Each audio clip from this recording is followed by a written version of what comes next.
This is Erdizzle back with a little daily tournament action. I decided to run through one with the most recent update where they bumped up the frame rates.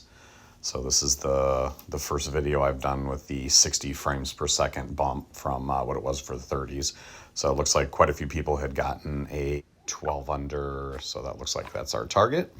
See what we can do here. Now the bag I'm using for this is pretty standard stuff. My usual Keystone, Pure, couple fuses.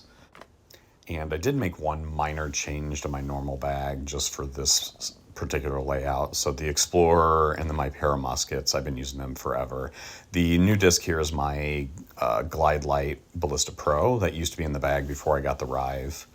But I replaced my recoil for one specific hole, which you'll see in a little bit. And then the Glide Roll Ballista Pro, and then my trifecta of Rives, the skip turn, the light glide, and the glide skip. So hole one here, it's nice when you get a par four is hole one. You can kind of ace grind this one. And surprisingly, this did not take too long for me to find the line. I think the first ace I got on this was after about 4 or 5 minutes. It was definitely not one you could get on a regular basis. Like, I'm not going to get this every third shot, so it did take a little bit of grinding, but I was able to get an ace probably every 3 minutes, 4 minutes. So that was a nice way to get started. You almost have to do that if you're going to get top score on a daily layout. This one, I didn't really grind a lot. I could probably do a little better. That was pretty good shot. I like using the roll disc there because it'll kind of settle. Although I have gotten a couple rollaways if you leave it too short on the hillside. With a wind of 4, you definitely don't want anything too difficult there. But for the most part, I don't want to say people aren't going to grind those two, but that's to get an ace on hole one and then an ace on either one of these two with the wind, that's a tough ask. So I think for most players, with the exception of anybody who gets kind of a lucky start, you're probably only going to ace one of the first 3. Then we shift over here. This is an absolute musket. So the 12 under I looked at before we got started, that was a double eagle on hole 1, so the albatross, and then here. So kind of makes me a little worried about the layout. Now I have already seen the layout, but I think when I first saw the 12 unders and then hole 1 and then this one, all I have to do is birdie out. So it's probably, before I got to it, I was thinking the holes 7 through 9 are probably going to be either downtown or Lost Island. And then par 4 here on Coyote, I really like this one. I figured out that if I put a nice turn on my glide skip Rive, that it just, even if it doesn't make it through that gap right there, it usually skips off the rocks and gives me a pretty good shot.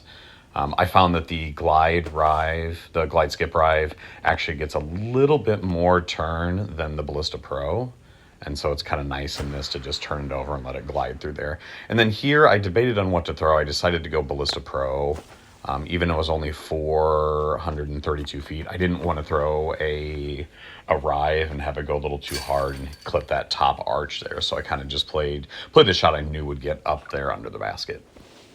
And then the par 3 here, we got a really strong wind of 3. This is definitely a musket hole, and I don't even have to put any turn on this one. Just throw the accurate glide and let the wind do the work.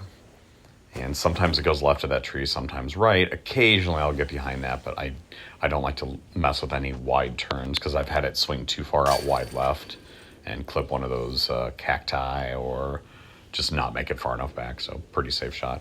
And like I thought, it was Lost Island. So this is the hole I brought the Light Glide Ballista Pro for. So I had been throwing, so kind of backtrack a little bit. And I was not going to run this, by the way. So backtrack about a month and a half ago, I had the Glide Roll Rive and the Light Glide Ballista Pro. So I had not gotten the Light Glide Rive yet. And I had been throwing the Glide Roll Rive on that hole, and it was working amazingly well. What I found, though, that little extra distance with the Glide Roll Rive I didn't really need on most holes. So I ended up switching the Ballista Pro back in. And not too long after that, I got the Light Glide Rive. So I just found the Glide Roll Ballista Pro has just worked a little better for me. But that means I had to come up with a new shot for that hole. And that I've got to practice. That hole's been giving me some issues because I can get it down there, but I've been skipping in the water a little too often.